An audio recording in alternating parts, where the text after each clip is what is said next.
If you're listening here, you're an executive in tech, pharmaceutical, law firms, any place, right? And you're like, you know where the problems are, but you don't know precisely how to solve it and repeatedly solve it. So I think, Justin, what you have is an algorithm, how to identify, how to teach, and how to dismantle conflicts, tough situations, and more importantly, how to get the best of different personality types. So there's a lot of ground to cover.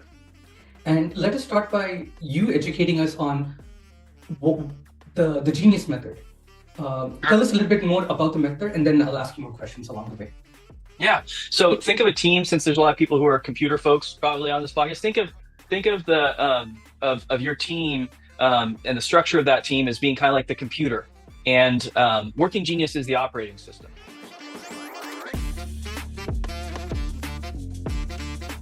I'm so honored that you are here to teach our LinkedIn audience, that expanded network, about you, what you do, and how they can benefit from it. Thank you so much for having me. I'm honored to be here. And, with the micro habits thing and Working Genius, it came out of the struggles that I was experiencing. And whether it's being able to create sustainable, workable habits, or just really understanding why I have these blind spots or these pain points and why I can't really push through certain things, and what was causing me to feel friction and frustration, and so that's what created Symphoneo Consulting, was this idea that, like, I wonder if we all experience those types of things. I wonder if we all kind of experience these times of burnout and friction and feeling like we're not living our best version of ourselves, and as a team that we're not functioning at a level where we can make the true impact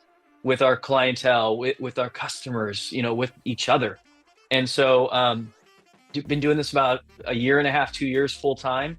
And mainly I get the chance to work with leadership teams and board of directors, helping them create strategic clarity, alignment, which is usually a biggest issue because we have these dysfunctions behaviorally that we are struggling with, that are natural, the 5 most likely behaviors that groups struggle with.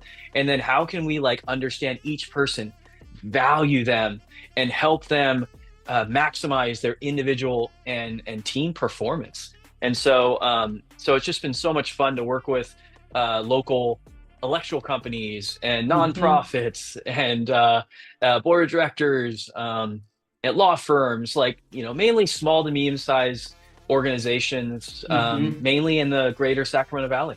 And I love it. I understood your methods because you taught it in the keynote. It's the most dynamic productivity tool within a team that helps you leverage each person, which could be like the software, And so Working Genius is that operating system to get to that point of that momentum and growth and profitability. And so it's made up of these 6 types of Working Genius, right? Those are these 6 phases of work. And so within them, there's 3 stages of work. And actually, up until Working Genius, which came out 4 years ago, that's when I was part of the first certification group for Working Genius.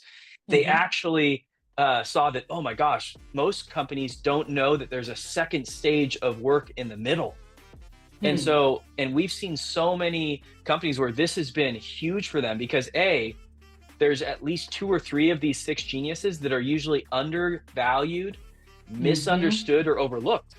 So you think about your entire company, every employee that leaves is potentially 20 to 200% retention cost, of what that, right? So 20 to probably $300,000 or more, depending on if you're in the Bay Area or not, where it's the costs are higher, right?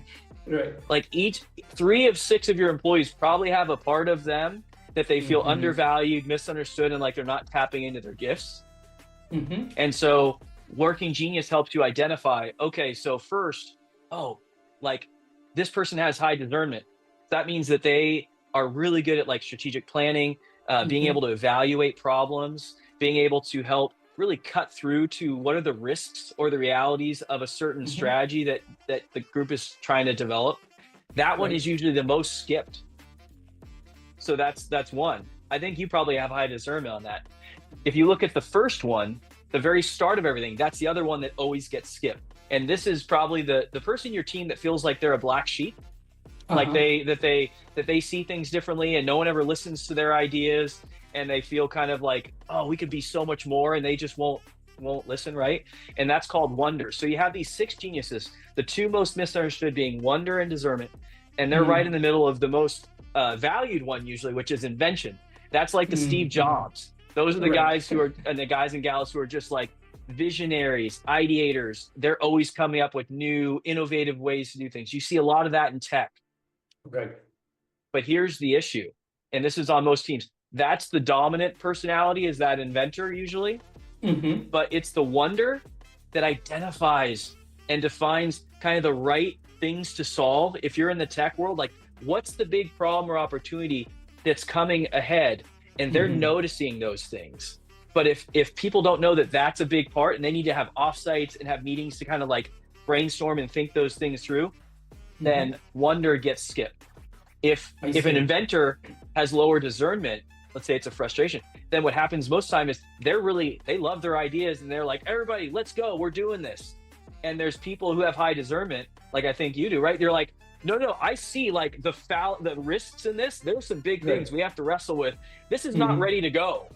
And so you see a lot of teams burn out because their implementers are implementing a project that is missing something that the discernment people would have seen and corrected. So they evaluate and filter. So it's really that top part of the model is where, if you want to be an innovative, really problem solving, like big picture, driving things forward, and you don't know who your people are in that first three, wonder, invention, discernment, that's all this internal productivity that usually goes untapped in most organizations. I see.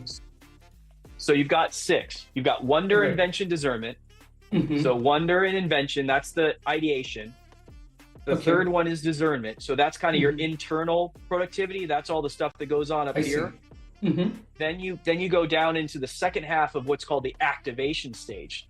So think of going from your team just created a strategy in a planning session. Okay, here's what we're going to execute on. Well, now you have to go, okay, how are we going to get everyone bought into it?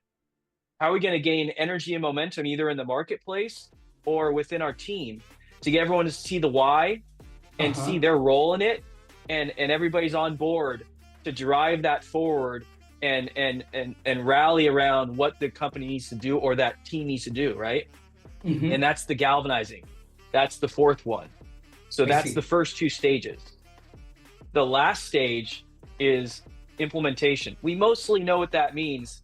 Yeah. But there's two sides to it, and it's so important because one gets valued and one gets overlooked. Oh my, this is getting interesting. Okay. So within implementation, you've got these people who are called enablement, and you have these people who are called tenacity. And the enablement people are the ones who they build the cohesive culture. They are always enthusiastically buying in and responding to, and they're always taking on a ton of different tasks, and they're always there to help anybody who needs it. And they have that infectious enthusiasm, which always feels a little too much, right? But it builds that culture of like, oh, bought in, oh yeah, let's do it, and like let's do it together, and oh, they really value me, and like I'm a part of something really special. So that enablement, but that's usually overlooked because we mainly pay attention to productivity, right? To strictly like, what did you get done? Like how many tasks, how many projects did you finish? How many did you drive to the finish line? That's tenacity. So we have to value both the people who get a lot done, but they build an environment where everybody wants to be there, and the people who are like laser focused and very driven to the bottom line, finishing projects, task oriented, like we talked about with the crossing off on the list. Those are the tenacity people. So it's knowing who has these six in different varying degrees, right? And then for micro habits, the big thing is knowing that there's blind spots and pain points. So that's a new concept that we came up with Symphoneo, because what we identify is that many people won't even think they have any frustrations. They'll be like, oh, I can do all six really easily. And we can all do all six. We have to grit our teeth and fight through hard things. But half of these six areas, it's actually a pain point for other people, but it's a blind spot for you. Right. So that would mean that wonder, you just kind of don't even think that's a part of the workflow, and you just move right into let's ideas and let's go, Hmm. right? Discernment, you just jump right from my ideas into action. Hmm. If you're missing discernment, if you're missing enablement, it's like, why do I have to like hold your hand, or why are our relationships that important? Why do we have to have offsites to go into these, like building trust and being able to have healthy conflict? Why don't you just do your job? I'll do my job and let's go. Like that's all you need to do. It But doesn't that's work not that way. doesn't work Right. that way, right? So you've got those blind spots and pain spots, and that's where micro habits a lot of times comes in. It's like you need to know what are your blind spots and your pain points, and it's within micro habits that's going to be the most impactful area for you to overcome those areas that are frustrations. For example, like me, tenacity is my frustration. Hmm. So I don't like admin. I don't like I don't like Excel spreadsheets. I don't like finishing tasks to the finish line. Like admin work, operational stuff makes my eyeballs go squirrely. Or like getting us on Zoom to stream on LinkedIn Live like we are right now, and all Yeah, the nitty-gritty details. Yeah. that would kill me. Like I would give up like halfway through. Yeah. So if you have that, especially as a pain point like tenacity, well then it seems so overwhelming. That's the issue. That's Hmm. why you need micro habits, because anything you're trying to do that's in your frustrations, many times over time will feel overwhelming and daunting. So there are a few things I want to cover here, which is you have a lot of leadership individuals, just in anyone working in corporate, in any industry. They see the world through their own lens, and they might land in any of these six or a combination, but we might have a dominant trait across one or a few. And I think that's part of your assessment that you give people and they're able to identify where they land amongst the six traits. I think what you're trying to say is the others exist even if they don't believe in it, even if they don't see it. So it's in their best interest to study and understand this. And when an organization is categorized, they are able to now leverage or maximize everyone's best. Tell me more about self-awareness right there. So self-awareness is a superpower.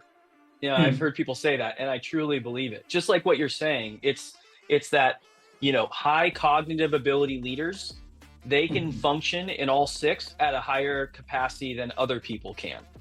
And so that can create a situation where maybe their blind spot really is a blind spot, and they think they're amazing at it, but Hmm. nobody will tell them that they're not as good as they think they are. Uh-huh, Right? Have you uh-huh. experienced that Right. before? Like, right? Yeah. It's like the Yeah. leader that needs to hear it the most is the one who usually won't. Right. And so with self-awareness, what it does is it gives a model to be able to help other people on your team have self-awareness, and Hmm. to be able to value the you might have four that are really really high for you. Those are geniuses and competencies, and you might Hmm. only have one that's really a true frustration. But within that one, you may not value that one at all, Hmm. or you may like overvalue it, and not appreciate the talents that you have. So depending, Hmm. some can be overconfident, some can be underconfident. Like that. Um, oh, I forget the exact phrase, but it's basically when you feel like a. I'm gonna let that one go. I can't. I Sure. can't.